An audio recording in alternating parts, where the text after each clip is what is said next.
Welcome to the Sal and Scott podcast, the show that covers everything Bay Area sports has to offer and more. Now your hosts, Sal Castaneda and Scott Reese.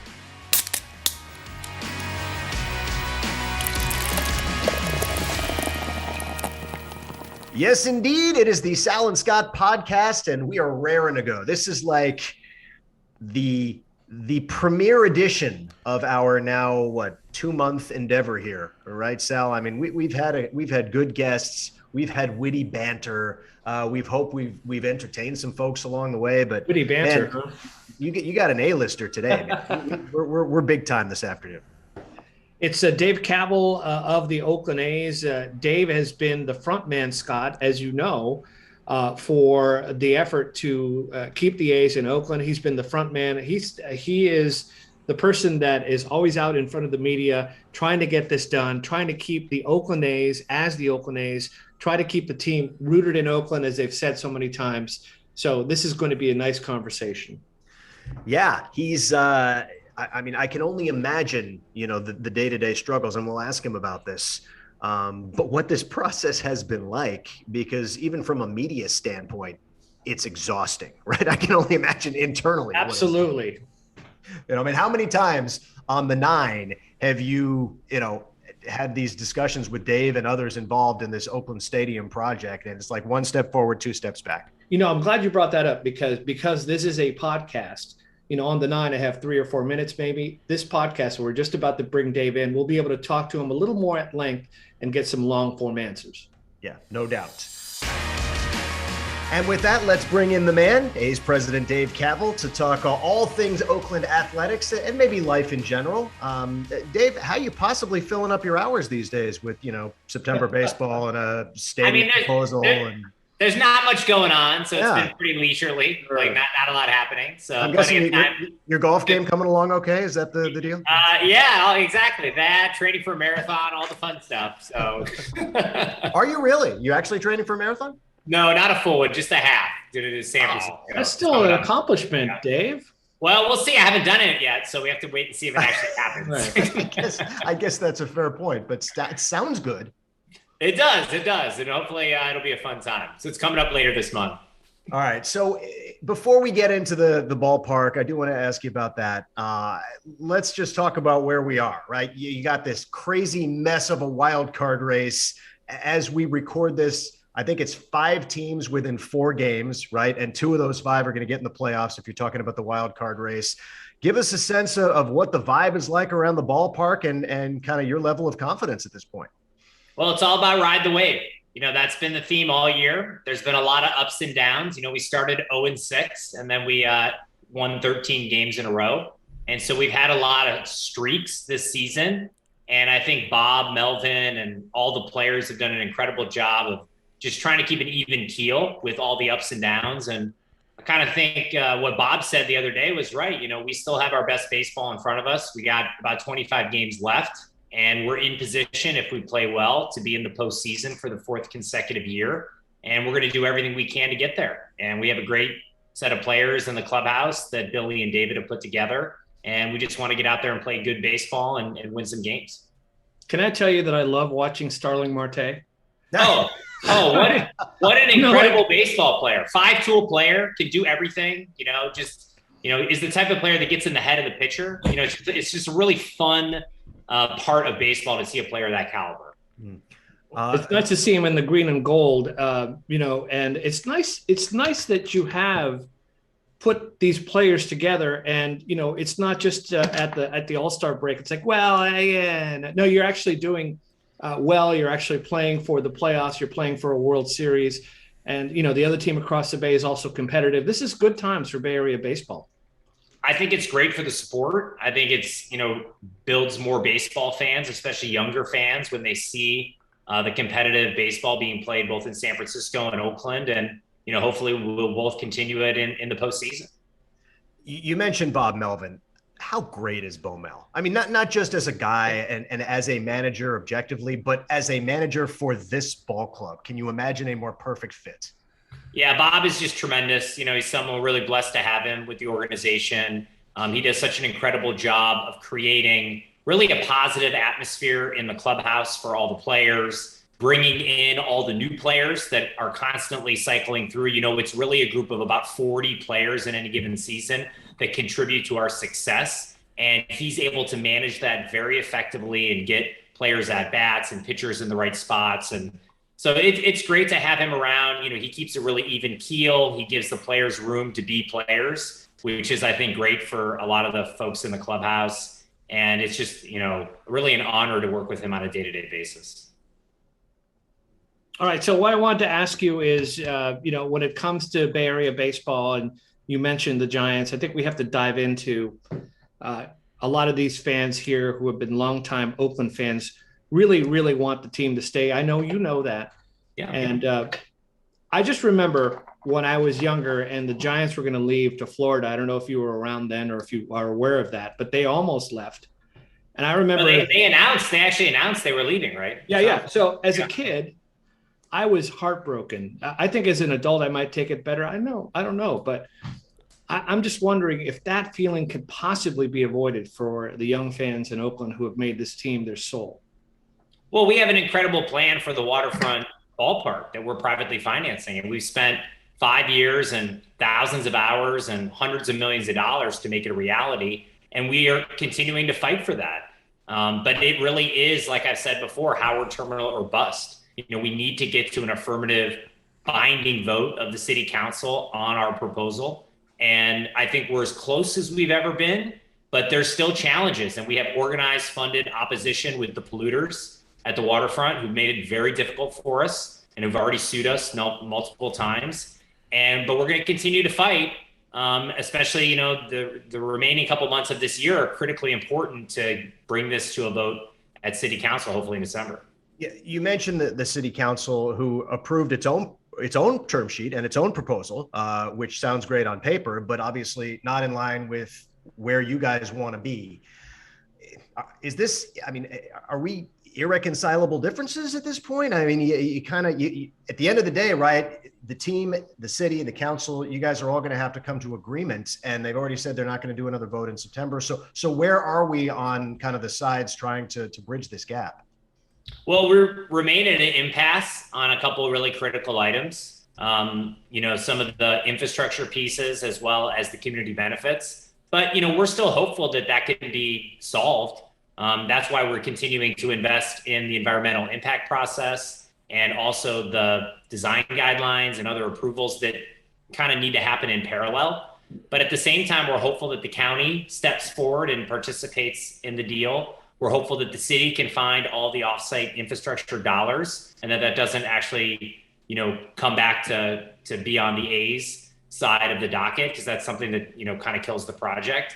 And so we're doing what we can to get to that. But by the same token, we're also exploring opportunities in Southern Nevada because we are running out of time. It's not like these stadiums get built in a year, as everyone knows. We spent 5 years just trying to get the damn thing approved.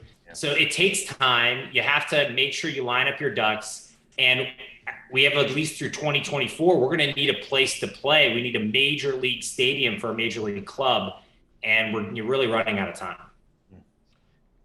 It's really something that some localities are willing to step up and, basically give a lot toward a stadium. These are localities that are trying to lure a baseball team. And here in the Bay Area, it's hard to do something. The Giants had a hard time doing it. You guys are having a hard time doing it. But, once it was done, it turned that franchise, in my opinion, around from those cold candlestick nights to what it is now. Mm-hmm. If you're willing to stay the course and get through this slog, do you think you'll have that, and if it does get approved, do you think you'll have the same benefits? Oh, I'm confident it will. It'll be a renaissance of the Oakland waterfront and of the entire city. But at the end of the day, the city council has to decide. It's a public policy decision. Is this the future of Oakland and this path? Do they agree with our vision for it or not? And, we're kind of okay with either outcome. We hope it's a yes, but, we haven't got to that yet. And it may be a no. And if it's a no, we have to find somewhere to play because, we don't have a lot of options. And so that's what's really precipitating the trips to Las Vegas, the meetings with the governor of Nevada, the other, resort operators, because, as the league has clearly indicated to us, we need to make sure that the franchise, the A's as a franchise, have a home. And this has been, I've only led this for 5 years. This has been a 20-year saga to try to get this stadium built. And there's been lots of efforts in the Bay Area to do it. And we still have a great option at the waterfront, but, we are in our last innings to see if we can figure it out. So I want to come back to that last innings, but maybe this is a naive question, Dave, but after, seeing the Warriors move, across the bridge and seeing the Raiders bolt, go to Vegas, the consternation of the Oakland sports community is palpable, right? So how in the world are they not doing anything and everything and be willing to move any mountain necessary to get you guys committed for the long term and playing in a new park here? It's hard for me to answer that question. That's really a question for the city mothers and fathers and the council and the other leadership in the community. And I think it's all about priorities and whether or not this makes sense for the community at this time. And we're hopeful that people will see that this is a project that's more than baseball, that it will provide other benefits, economic benefits, jobs, will improve the quality of life for Oaklanders, and the entire East Bay region, the whole Bay Area, and create an attraction that'll probably bring other benefits that are maybe hard to quantify. You see that, I lived in Potrero Hill in 1999, 2000, before they built the stadium there. It was not a great place. And you see it now. There's a hospital, there's an arena, there's a ballpark, there's places for people to live, there's places for people to work, good, high-paying jobs. It's tremendous. Retail establishment, bars, restaurants. The Oakland waterfront can be the same thing. And we have a vision for it. We're willing to put up billions of dollars for it, but we cannot do it alone. And we need to have, basically the community agree that it's a win. And we've done everything that we can to present this in a positive way. But at the end of the day, it'll come down to a public policy decision. And I think that's going to come down in December. I happen to believe, Dave, that there are a lot of reasonable people out there. However, there are some very loud voices that are going to be no matter what. So that's the thing, that how do you convince the people who are in, the reasonable people who might be undecided? Because obviously there will be some people who say no, but then there's those people who are thinking, yes or no. Are you getting a campaign to try and sell this to the people who are kind of in the middle? Because you have people who want it no matter what, and you have the people who don't matter no matter what, and then the middle ground is where the decision is going to be made. Well, it's really a campaign. It's no different than the recall campaign, seeing all the ads on TV. What we're doing here is we're trying to influence public opinion to present our story of what we're trying to accomplish, but obviously our opponents are presenting a different narrative. And we'll continue to beat the drum about the benefits of our project, the jobs, the environmental justice and air quality improvements that it brings, all these incredible things that have been long forsaken in West Oakland. The fact that we have the endorsement of 134 unions, that's the most of any project in the history of the state of California. Like, how do you get 134 unions on the same page? That's to agree on anything. Yeah, a lot of work went into that, years of work, right? And so we have a tremendous amount of support, but I think the one area where we've always struggled is with the local media, because the local media is out of San Francisco. And since there is no Oakland Tribune anymore, there is no real local Oakland media and voice to actually be an advocate for the community and for Oakland itself, and obviously for our project. I think we struggled, and that's positioned our project on weaker footing than it should be. Well, you just need to get Sal Castaneda on the payroll, because he is your local Oakland voice right there, man. Hey, if that guy's going to do for us, I'm ready. That guy, he's make it happen. That's very interesting that we're talking about the local media, because how do you think it would be different if we still had the Oakland Tribune, or if we had, if this were a city that were outside of San Francisco? Do you think it would be different, and how so? What do you think that the Oakland? It'd be vastly different. For instance, like when the Warriors left Oakland, which I think, obviously is a huge deal. The Warriors were in Oakland for a long time. They won the championships there. It was a big part of the community. There were jobs there, economic impact. There was very little public media backlash to that move because the media is in San Francisco. So it's obviously in San Francisco's best interest to have the arena there. And I'm not saying it's a bad thing. It's a great arena. I've been there. It's awesome. I'm really happy to have it there. It's really positive. but they were a cheerleader, the Chronicle, the local media, to make that happen. And that gives the politicians more backbone. That allows the entire process to kind of unfold in a more positive manner. We don't have that in Oakland, and that is a major hindrance. So, Dave, you mentioned the end of the year being potentially a deadline. Is that a hard deadline? I mean, are we going to know by New Year's Day whether this is a stay or a go situation? Well, we've been asking for a binding vote for quite some time, a couple of years now. And we obviously got a vote in the summer. It was non-binding and it wasn't what we wanted, but at least we were moving towards that. But at some point, we have to know that the city is willing to do something, and it's not just for show. It's for like, hey, this is a binding agreement. And we've jumped through all the hoops. We've done the environmental reports. We've done the planning work. We've done the outreach. We presented a plan which we think is really rock solid. But at the end of the day, they're going to have to vote and say yes or no. And we're doing everything we can to get that first vote. There's going to have to be 2 votes of the city council, 2 readings.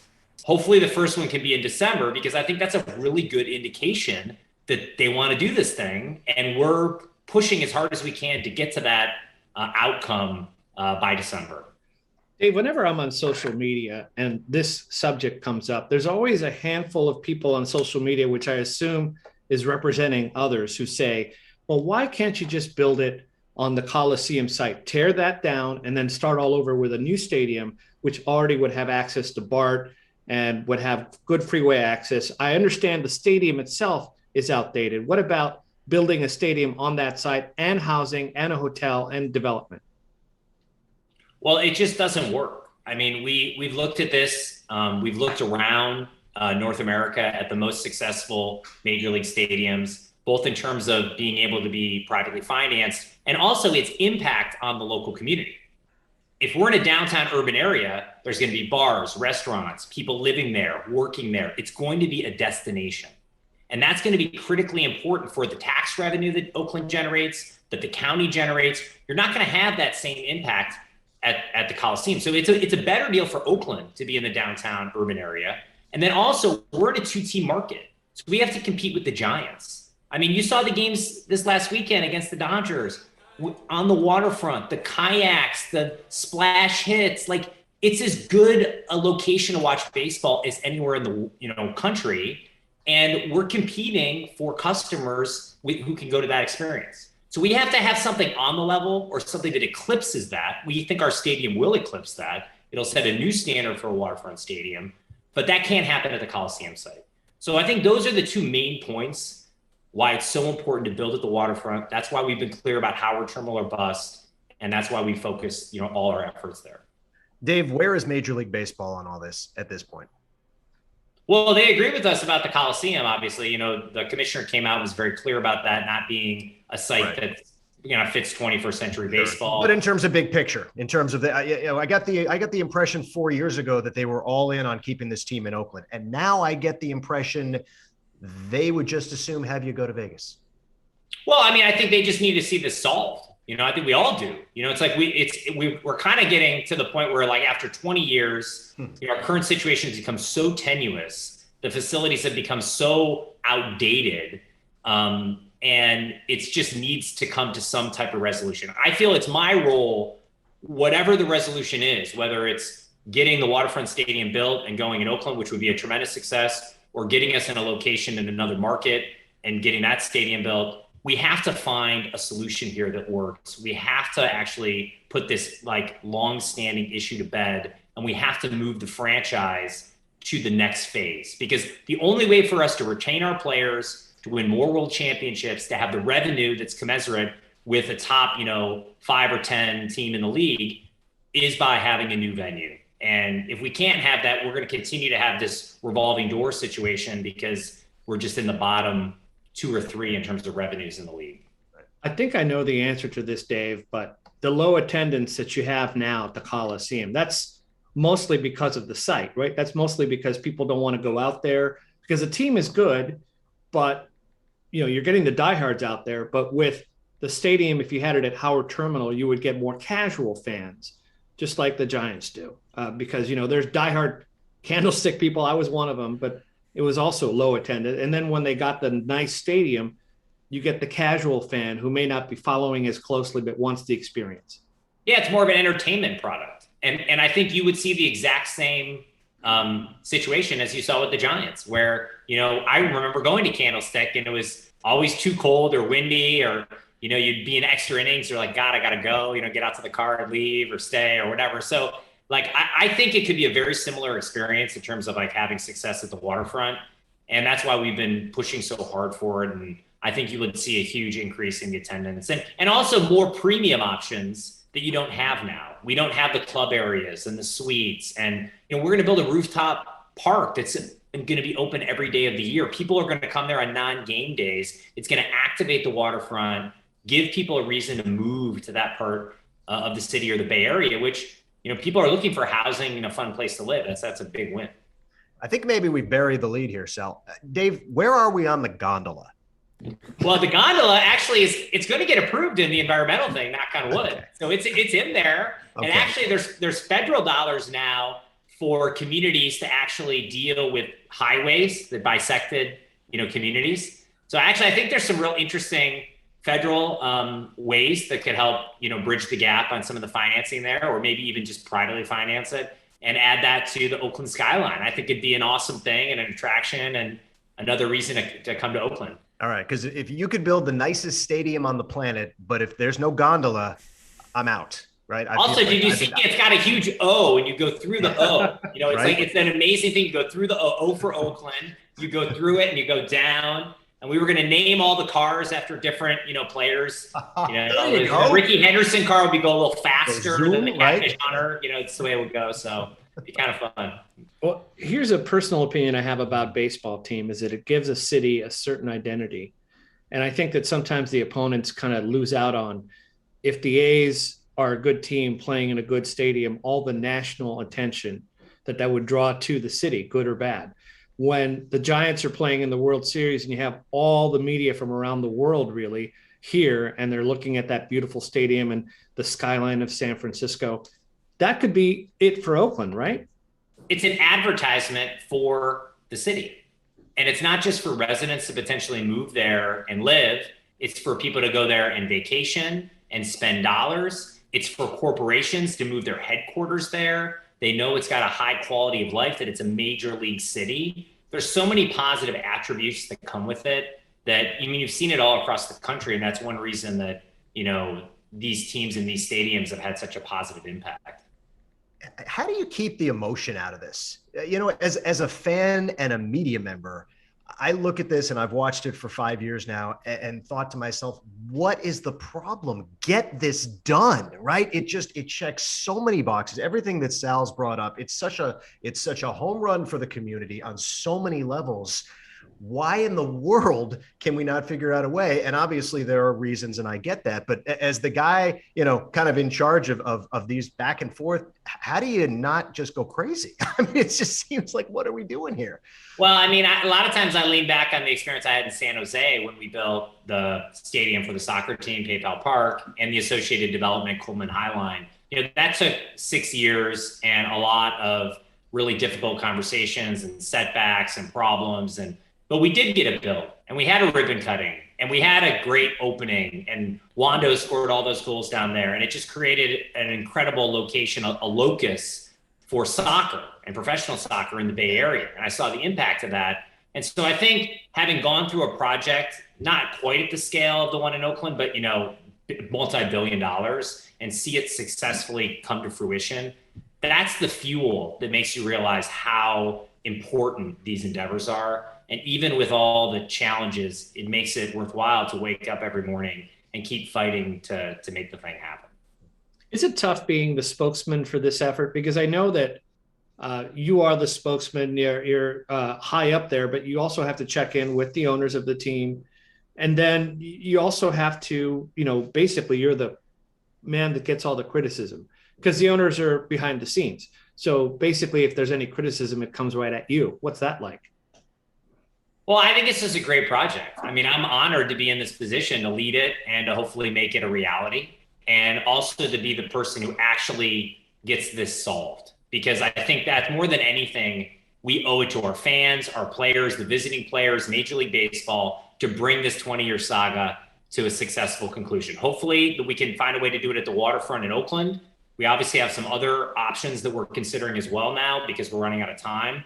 But I think that's the thing that's motivating. And, I just try to focus on getting to that success and kind of cut out the noise and understand that, hey, everyone's going to have an opinion. That's the great thing about America. Everyone gets to have an opinion. But by the same token, we're trying to drive this thing forward and create something that's truly memorable. Dave, I know you want to stay in Oakland. I know that is the driving force behind, everything that you've done for the last 5 years. You also mentioned the parallel track, right? You got to do what's best for the ball club. Las Vegas very much involved. My guess is that, 4 years before the Raiders moved, they would have said, our goal is to stay in Oakland as well. How do you kind of stiff arm what I imagine is a fairly substantial full court press campaign? I mean, even just the social media, right? You can tell they want this team, right? And they will open up the vault and they will go to the ends of the earth to make it happen. So how do you sort of keep your focus here as opposed to sort of the shiny new toy that could be on the horizon? Well, that's why we're really on these parallel paths. You got to compartmentalize it. You have the Oakland effort, which we're spending a great deal of time and effort and have an entire team of people working on. There's probably 50 people working on it every day, with the city side and our side. And then we have another parallel effort in Las Vegas and Southern Nevada, and also a bunch of consultants and folks down there helping us out. And you just have to kind of consider each one on their own track, because you can't wake up in another year and a half and find out that Oakland is definitely a no, and that we're just at square zero with everywhere else, because we're not going to have enough time to find a place. And so we spent a great deal of time, 4 years, 4 of my 5 years here, we spent only exclusively working on Oakland. What necessitated looking at these other markets is the league coming to us and saying, hey, Dave, you guys have to have some other options because you're running out of time, and we're concerned. And so then, we felt that when we agreed that the timing was precarious, especially with the pandemic and the delays there, and then we needed to have parallel paths. All right. Dave, we asked you for a half hour. You've given us, I think, 32 minutes. So we appreciate it. We'll let you get back to, finding something to do and somehow fill the rest of the hours today. Awesome. Well, thanks for having me, guys. I really appreciate the time today. Yeah. Hey, luck. Dave, welcome back whenever you want. And good luck on the field, huh? Good luck. Yes, let's get a big win tonight. Beat the Sox. So, Sal, we still have no answers. We understand the process. Great insight from Dave Kaval. It's a difficult position, certainly, for him to be in. But I continue to say, what the hell? Like, what all of these years, right? I remember going through this with the Warriors, but they got it done, right? They figured it out. I don't feel like we're any closer to figuring this thing out in Oakland. Well, I alluded to it. San Francisco had its troubles doing the same thing. But I think one of the most fascinating things about that interview we just did, Scott, was how the media plays a role. Yeah. He basically said that Oakland has no cheerleader. And I started thinking about it. It's like, wow, that's correct, right? There's no Oakland Tribune. There's no, even though there's an Oakland paper, which is the East Bay News Group, the Oakland Tribune, remember how it used to have such a big voice for Oakland? And that's not there. And I had never thought about that. And now I'm thinking about that. Just imagine the grief, right? If this goes south. How many millions of times will that phrase "rooted in Oakland" be thrown back, in the franchise's face? It's unfathomable. And, look, we are Bay Area media. So for me, I didn't grow up in Oakland, right? I consider myself a Bay Area guy. So the Warriors moved from Oakland to San Francisco, and I feel for the people of Oakland, but I don't feel like I lost a team. The Raiders leave, you feel like you lost a team. But this, to me, this would be a gut punch, an unparalleled gut punch after everything this franchise has gone through, and after all the promises and all the expectations and all the plans and all the mock-ups and everything else, to see this just, nope, sorry, we're getting out of town. We're going to Vegas too. Yeah, this is one of the things where I can openly say that I am against the team moving. I'm just thinking about the fans who have given their heart and soul. I know it's only baseball we're talking about, Scotty, but you know how these things are. Oh, it matters. Yeah, I mean, yeah, it's only baseball, but you know what? It matters. And again, I mean, look, Exhibit A, right? I mean, look at that beautiful Oracle Park, right? Absolutely. I mean, imagine 2 of those in the Bay Area. I would love it. I would love it.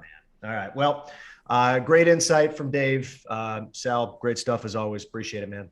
We will reconvene next week, and we'll, crack open another frosty beverage. Thanks all. Good.